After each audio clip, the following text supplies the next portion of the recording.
in the spring. We're growing a lot of fruit, blueberries and apples, and we're growing all sorts of perennial vegetables here. But the one thing we've been missing, and I've been feeling it, is protein.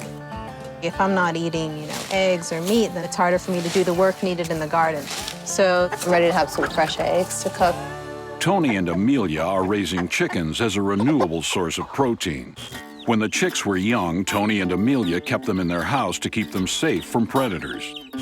But now that they're 5 months old and almost full grown, it's time for them to live outside and nest in a coop. Our chickens, they're ready to lay some eggs, like any minute now. But we still have some fine tuning to do on our chicken coop here. All right, we are on the brink of having this thing done. So what I was thinking is we could put some nest boxes down along this side or maybe along the back. We literally have just a couple pieces of infrastructure to add and then we're good. We can get them in there. The threat is if you don't build the nesting boxes in the coop, the hens just run off into the forest and they just lay eggs where you can't find them. So Amelia and I gotta fix up the coop, get it ready to go, get the chicks in there and get some eggs, hopefully.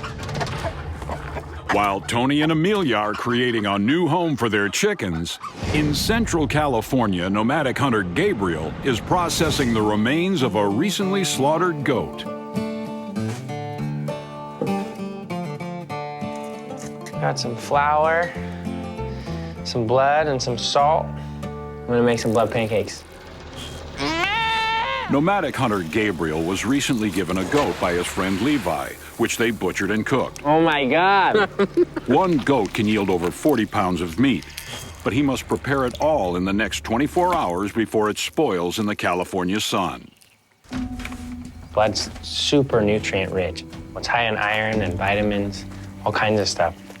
It's basically like a flour pancake mix with blood instead of milk. And then I'm gonna use the fat from in the intestinal tract to fry up the pancakes in. Blood is not often used in contemporary cuisine. Historically, Judeo-Christian religions believed it to be taboo. But in ancient Rome, it was considered a nutritious elixir. Doctors even prescribed drinking gladiator blood to cure epilepsy.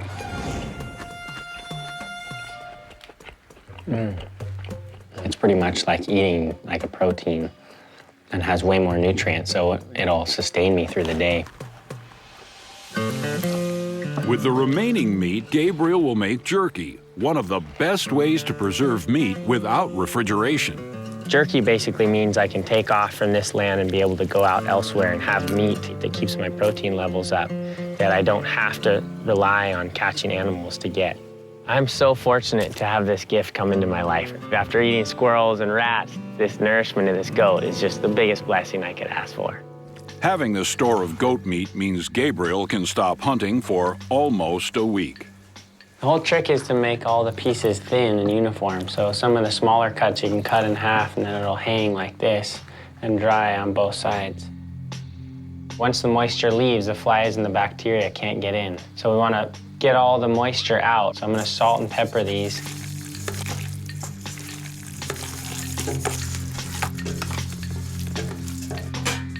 I'm going to take this jerky outside and hang it up in the sun to dry while it's still nice and hot outside.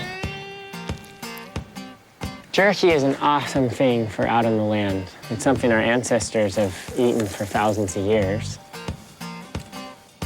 Putting our last little scraps here. All right. The meat will need at least a full day in the sun to dehydrate. I'm excited. It's gonna be super good.